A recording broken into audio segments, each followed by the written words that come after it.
Nick, first of all, how are you feeling this morning? Great. I've never had any symptoms, completely asymptomatic, no fever. Oxygen levels are great. Never been sick at all. So, what is it like then? You still have to go through the protocol. You're in this morning, you love the competition, awaiting the results of that final test. What's that like for you emotionally? Well, I don't have any experience to evaluate how things are really going, but from an emotional standpoint, you feel a little bit detached, even though I've stayed involved with the team and everything that they've had to do, every practice, every meeting.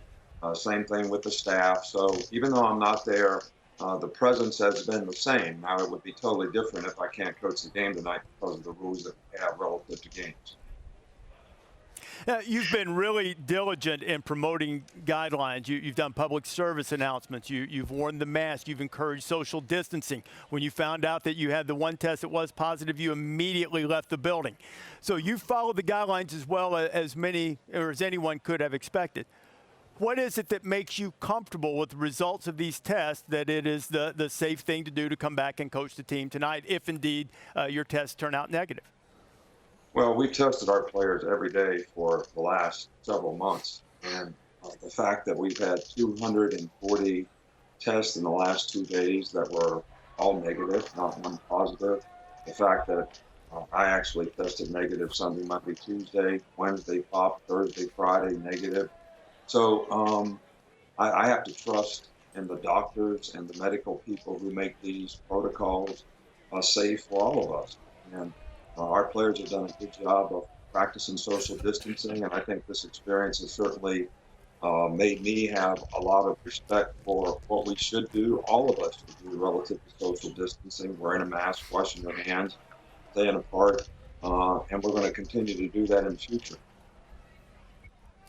It is said that just the fact that there was the idea that you might not be able to be at the game tonight served as a rallying point for your players. How do you react to that when you hear that the players have rallied behind that news? Well, again, we don't have any experience in this. I think what I've tried to encourage the players to know is that disruptions are kind of the norm in this season. So if this is a disruption, let's turn it upside down and make it positive. Everybody stay focused, take ownership for what they have to do. I really haven't made any tackles, blocks, caught any passes. So this is something that you guys can go out and take ownership for and do a good job on your own. If I'm there, I'm going to contribute every way I can.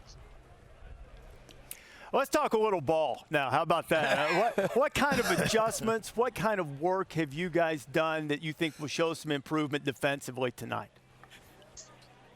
Well, we made a lot of mental errors on defense. I think we had a bad game last week against Ole Miss. They did a lot of things going fast. Young players made a lot of mistakes in the game. Tackling wasn't very good. Field wasn't in great shape, which may have contributed to that on both sides of the ball. But we need to tackle better. We need to eliminate mental errors. We have to play a little more physical against a really physical Georgia team. So we have a lot of things that we can correct. I think they're all correctable. And our players have to play with more confidence and show that, getting stops in football is, more the norm. I think sometimes our players reel a little bit when they don't have success because they're used to having success. And I don't think that's the way you can play in this day and age. I think you have to get out there and just try to get stops on defense and know the other team's going to make some plays as well. We've talked all morning about how you have your imprint on the whole team, not just on the defensive side, and very few people have stopped your offense. Against the challenge that this Georgia defense provides tonight, what's the most important factor for your offense to maintain the explosive capabilities that we've seen all season? I think balance would be the number one thing. People have not been able to run the ball against Georgia.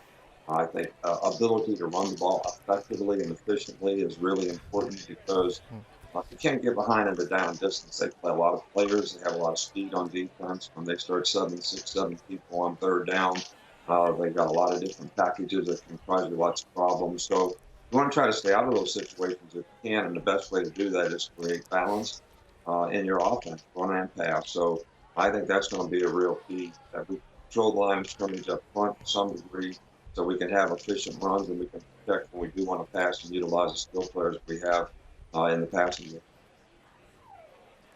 Nick, we're really happy that you're feeling well. Wish you luck with this upcoming test. The results should come back this afternoon. We'll find out if you'll be on the sidelines. We appreciate your candor, and thanks for being with us on College Game Day this morning. All right, thank you. Talk to you guys later. Thanks for watching ESPN on YouTube. For live streaming sports and premium content, subscribe to ESPN+.